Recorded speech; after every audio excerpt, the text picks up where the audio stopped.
ازيكم يا شباب، عاملين ايه؟ في الفيديو ده هنتكلم مع بعض عن الجريد. هنعرف مع بعض ايه هو الجريد، وهنشوف مع بعض ايه انواعه، وهنفهم ايه فوائده، وازاي اختار الجريد المناسبة للبروجكت بتاعي. تعالوا نفهم مع بعض ايه القصة. الجريد هو عبارة عن عواميد وهوامش او مارجنز بتعرض شكل الاستراكشر او الهيكل بتاع الصفحة عشان تساعدك في تخطيط ترتيب العناصر. الجريد بتتكون من 3 حاجات بغض النظر عن نوعها، والثلاث حاجات دول هما كولومز وجاترز ومارجنز. الكولومز بياخدوا معظم هيكل الجريد.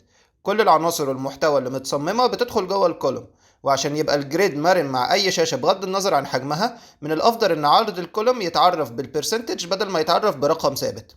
وعدد الكولومز بيختلف على حسب حجم الشاشة. فمثلا لو أنا بعمل جريد لموبايل فهتتكون من 4 كولومز، ولو بعمل جريد لديسكتوب هتتكون من 12 كولوم. تاني حاجة الجريد بتتكون منها هي الجاترز. الجاتر بتعبر عن المساحة بين الكولومز.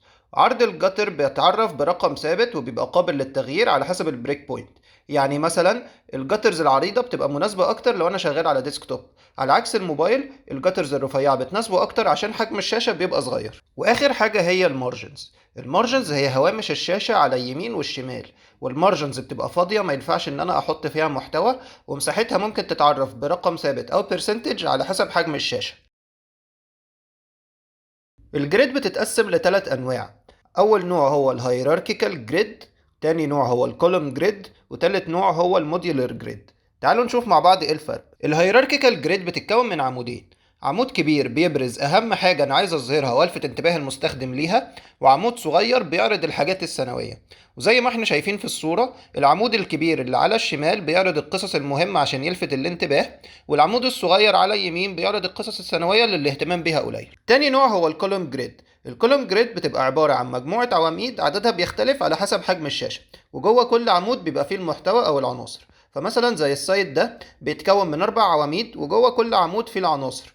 والمساحة الزرقاء بين العواميد بتعبر عن الجاترز، والعواميد البنفسجية على الأطراف اليمين والشمال بتعبر عن المارجنز. وآخر نوع هو الموديولر جريد. الموديولر جريد بتبقى عبارة عن صفوف متقسمة على حسب حجم الشاشة، وبيبقى ليها جاترز أفقية ورأسية. فمثلا زي ما احنا شايفين في الصورة، الشاشة متقسمة صفوف، وكل صف متقسم 4 عواميد، وفي جاترز بتفصل العواميد والصفوف عن بعضها، وعندي كمان المارجنز على أطراف الشاشة يمين وشمال. طب ايه هي فوائد الجريد؟ الجريد بتفيد الديزاينر والمستخدم، فهي بتساعد الديزاينر ان هو يجمع العناصر بشكل اسرع عشان يعمل محاذاة في الانترفيس بشكل افضل، وكمان بتساعد المستخدم ان هو يقدر يتصفح الويب سايت اللي متقسم بالجريد بشكل اسهل. طب انا ازاي اقدر اختار الجريد اللي هتناسبني؟ انا بختار الجريد على حسب البروجكت وعلى حسب احتياجي. فمثلا لو انا عايز اعرض وابرز عنصر اهم من الباقيين، ساعتها الهيراركيكال جريد هتبقى اكتر حاجه مناسبه. لكن لو انا هعرض محتوى متشابه في الاهتمام وعايز اقسمه على اكتر من عمود، وقتها اقدر استخدم الكولوم او الموديولر. بعد ما حددت الجريد اللي انا هستخدمها، هبدا ان انا احضرها بان انا احدد عدد الكولومز اللي محتاجها وحجم الجاترز والمارجنز على حسب حجم الشاشه.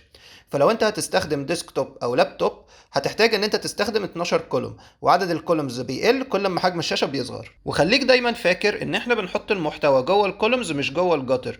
الجاترز بتبقى دايما فاضيه، هي بس بتفصل بين كل عمود والتاني. حط في اعتبارك انك تستخدم جريد 8 بيكسل، بمعنى ان في اغلب الاجهزه حجم الشاشه بيبقى بمضاعفات ال8، فان انت تعمل جريد حجمها من مضاعفات ال8 ده هيسهل عليك في تقسيمه الجريد. وبكده نكون عرفنا ايه هي الجريد، وعرفنا مع بعض ايه انواعها. اتمنى اكون افدتكم، ولو الفيديو عجبك ما تنساش تعمل لايك وسبسكرايب، واشوفكم الفيديو اللي جاي.